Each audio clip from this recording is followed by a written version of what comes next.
All right, so this is probably going to be the first All Come On episode for 2026, so welcome.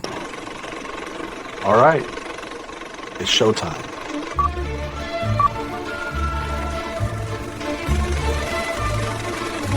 All right, so this episode is definitely wild, right? We got Deathclaws posted like bouncers outside the Lucky 38. We got Mr. House lore getting way deeper, and we got one of those wait. So who really dropped the bomb? You know? That's one of the stories that has been within the game itself. No one knew who dropped the bombs, and still, I believe they're still keeping that a secret.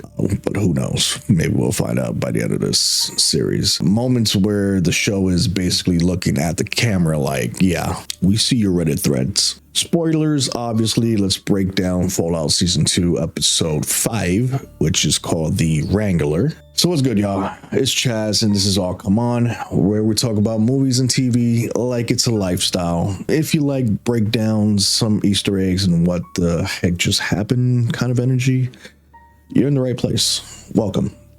So the title is doing double duty, right?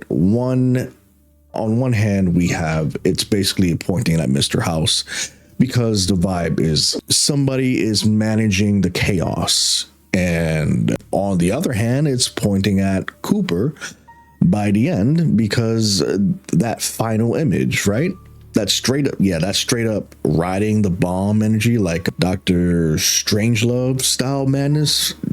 I mean, it does say a lot my speculation, probably Cooper did it. I'm not, but he couldn't have because it happened during the birthday party. So that's already, you can't really say it's Cooper. And we've already confirmed it's not Mr. House that dropped the bomb. So could be the wife. Never know.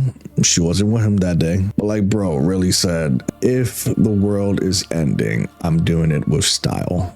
And literally, that's exactly what happened. But we pick up right after episode 4, where Lucy and Cooper are dealing with the Deathclaw situation. And the detail I love is Lucy's pet boy is still popping off like danger, because of those eggs. The multiple Deathclaws really got me though, because those MFers are really, really dangerous in the video game.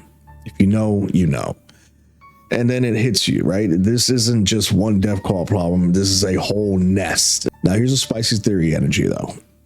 Why are Deathclaws posted right there near the Lucky 38? Because random chance, right?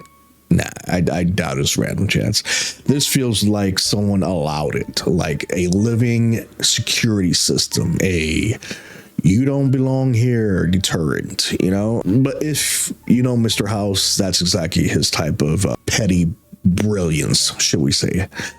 So they run to Freeside, and the show really leans into the game geography.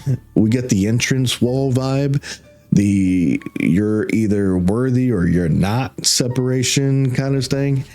And there's this feeling that the strip is being treated like a locked vault, not just a location. And you can still hear those Deathclaws patrolling like they own the place in the background, which honestly, come on now, they kind of do. They definitely own that damn place. And Lucy being drugged out through all this was, to me, the most hilarious and cutest thing ever. Yeah, we blaming her again. I respectfully, all right? Like, she's a character, all right? She's definitely a character, and I love it. But the show uses that mirror moment, you know, Cooper looking at himself, and boom, we're back in pre-war Vegas in that corporate propaganda world. And this is where we start seeing the big players position like chess pieces and stuff. We got Robco, we got Vault-Tec, West Tech, the whole we're saving humanity act, right? While clearly rehearsing the end of it, which is wild to me. And the episode starts teasing something else too. A mystery force in the background, a secret investor, a secret organization vibe. I'm probably pushing towards Enclave, which would make the most sense. but they keep it vague. But they kind of give you like little breadcrumbs or of screaming like FEV energy kind of stuff, you know, like not even subtle, but it's that. It's that the experiment never ended type of dread, you know, because before the war, we see Cooper seeing a Deathclaw. We were like, wait, those exist before the bombs hit, you know? So if those Deathclaws were there before the bombs hit, then that opens up a whole different storyline. And then we get the Mr. House stuff, right? It's framed like everything you thought you knew. Cute. Watch this. There's the face of the company, misdirection, the reveal of who's really who, and the whole theme becomes House is always 5 steps ahead, right? He's not just rich, he's watching, he's tapped into systems, he's predicting outcomes, he's basically telling Cooper, I didn't just build Vegas, I built a future that survives everyone else. And then he starts selling the whole scariest pitch of them all. I'm one of the good guys. We would never thought that, which is always what the most dangerous people say right before the world changes, right? But you know, the big question is, right? Let's get to the meat and potatoes. This episode plays with the ancient Fallout question: who actually pressed the button? And the show does something smart. It doesn't give you a clear answer. Instead, it rules out some suspects and shifts the spotlight a little bit. So Mr. House basically says, it's not me. It's not the clowns in the boardroom either. So it couldn't maybe not be his wife because she was part of the boardroom meeting. So fear moves to the shadows, right? A mystery player, a hidden hand, an organization that feels like it's been planning the Great War, like it's a business merger. And the thing with that is that we see a figure in the top where he's just blacked out shadow, you know? You can't see his face, but you know someone's there watching and hearing everything. Like I said, that might be the head of Enclave. Like, just a theory. Maybe just a theory. And of course, the episode keeps circling that idea of the date shifting, like something changed behind the scenes, like someone heard something, reacted, moved the timeline up. And that's another thing too. Like it was on Cooper's daughter's birthday that it happened. So that's the scary part, not the bombs, the fact that someone could treat the apocalypse like a schedule change, you know, it's weird. Then we cut to the snake oil salesman guy. All right. Now, the snake oil salesman guy we hadn't seen since season 1.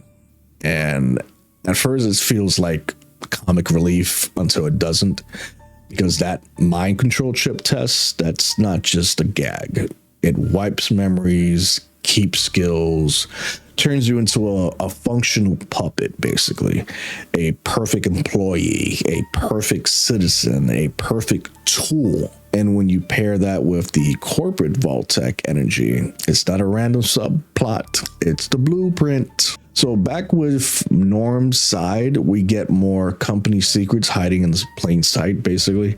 And that future enterprise ventures reveal, yeah, come on now. The FEV reveal, that's basically the show flashing a neon sign that says FEV. We did it. Like the world is ending and somebody's still writing acronyms like it's a start pitch for a deck, which is wild to me. But Lucy trying to steal the meds, the whole theft chaos, the power fist moment, which blew my freaking mind. It's funny, but it's also character work, you know, because Lucy from early season 1 wouldn't have been like stealing, would have been like stealing is wrong. Lucy now is like, bro, I'm trying to survive. Just get the fuck out my way, please. Thank you. So Lucy's more wastelandy. She understands that that's what it has to be, even though that's not what the type of person she's trying to be or she wants to be. She's becoming morally gray, not evil, just pretty much real. And Fallout is always at its best when it forces that evolution. I mean, in the game, we literally have to pick and choose our choices. Like, do we want to become bad or good, And a lot of times it depends on what we choose in the game. But then we hit the ending and it's just back-to-back punches. Like, Cooper makes a deal because he thinks his family is being dangled in front of him, which is kind of weird because when they show the pods, they don't show faces or anything like that. So I couldn't really tell if what Cooper was fed was a lie or not, But Lucy wakes up and snaps the situation in half. She like power fists goes crazy on Cooper. And I mean, I know he's not dead. He's a ghoul. His head's not chopped off or anything like that. But the fact that she did that, I kind of felt bad. I'm not even gonna hold you. Like, I really did feel bad because it's like, damn, he's went through so much. He's finally getting the answers he wanted, right? Like, his family, he knows his family is safe now and alive, supposedly.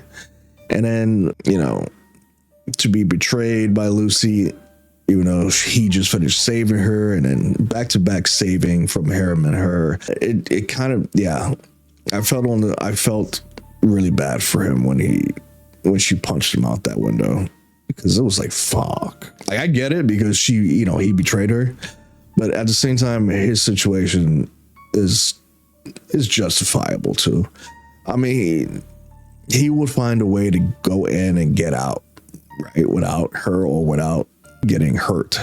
And that's the final bomb writing, man. And the final bomb writing imagery, and it's not subtle. I feel like it's a warning. Like I said, I don't think Cooper per se pushed the button to drop the bombs. I don't think he did, but I don't think he's dead also.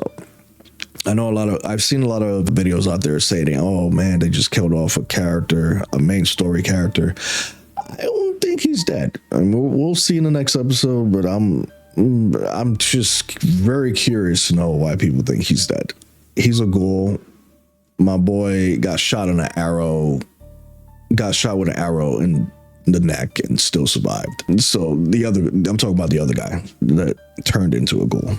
And so him, who's been around for 200 years or so, and he survived so much stuff. So something through his fucking wood through his stomach is not gonna stop him. I'll tell you that much. But that flashback ending, the we need to talk moment, that's the cliffhanger loaded with the dread that I feel. Because that conversation, that feels like the kind of conversation that changes the courses of history. So he was just about to tell his wife what he found out, So that could have changed the course of history. So like I said, she probably went back and told her upper management what her husband knows, so they had to push it up. So yeah, episode 5 is basically the show turning to the audience and saying, we're not answering everything, but we're showing you where to look, But yeah, that was season 5. That was season 2, episode 5. Drop your theories. Who do you think pressed the button? And do you think this mystery player is what we think it is? Could be Enclave. And do you think they killed off Cooper? I don't think they did. If you want, I'll do episode 6 next in the same kind of breakdown, and keep it spoiler smart. I don't want to give out too much, but I did give out the ending of it. So there's that. But because this show, it's not just cooking, it's boiling, and I like it. I like it a lot, So it's been your boy Chaz. I'll catch you guys on the next one. Thank you guys for tuning in. See you guys. Bye.